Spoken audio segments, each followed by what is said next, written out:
The machines hummed softly in the ICU, keeping my son alive. Tubes in his arms, bruises on his chest, his body broken but fighting. I stood there, frozen. My boy, my only boy, was clinging to life. And while he lay here in silence, his wife was posting photos from Greece, champagne in hand, smiling beside another man, using his money to fund her affair. That was the moment something inside me snapped. I didn't cry, I didn't scream, I acted. When he first brought her home, I tried to believe she loved him.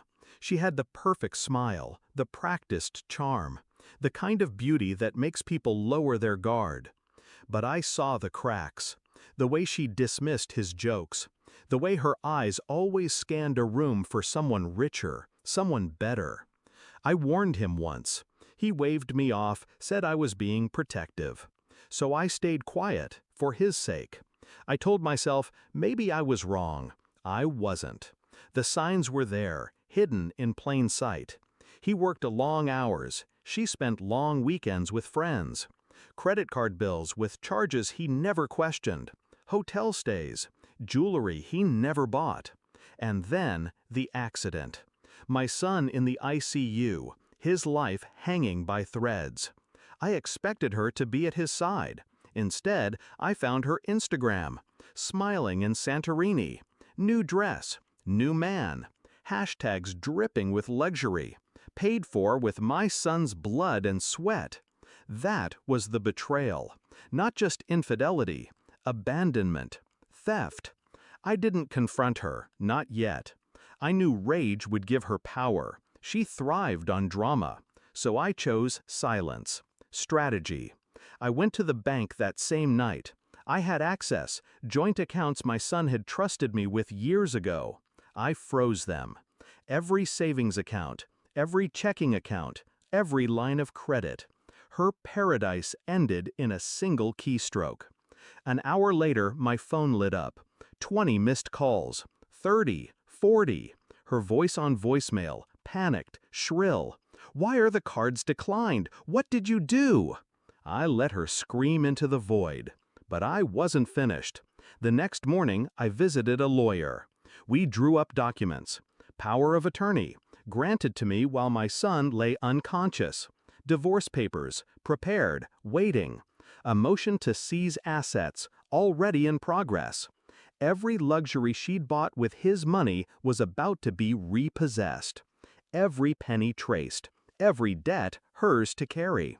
And because she abandoned him in critical condition, I had evidence of neglect, grounds for everything. She finally appeared at the hospital 3 days later. Designer sunglasses, forced tears. She didn't expect to see me standing at his bedside, documents in hand. Her smile faltered when I spoke. Calm, precise. "You won't touch him. You won't touch a dime. It's over." She tried to protest. "I'm his wife." I handed her the papers. Not for long. Her face drained as she read. Frozen accounts, divorce filings, restraining order pending. Then I leaned closer so only she could hear. "You left him to die while you drank champagne with another man. Now you'll drown in the silence you created." For the first time, she had no words. That night I sat by my son's bed. I held his hand, steady and warm despite the machines. He didn't know what I'd done. Not yet. But when he woke, he'd never have to see her again. She had built her life on his money, his trust, his love. I stripped it all away, piece by piece, until all she had left was the emptiness she deserved. The call stopped after a week. The photos disappeared, and her name became just that, a name, no longer tied to us. I don't regret a single move, because revenge wasn't about anger, it was about justice, about making sure my son woke to a world where betrayal couldn't reach him again. And when he finally opened his eyes to silence, the first words I whispered were, "She's gone. You're free."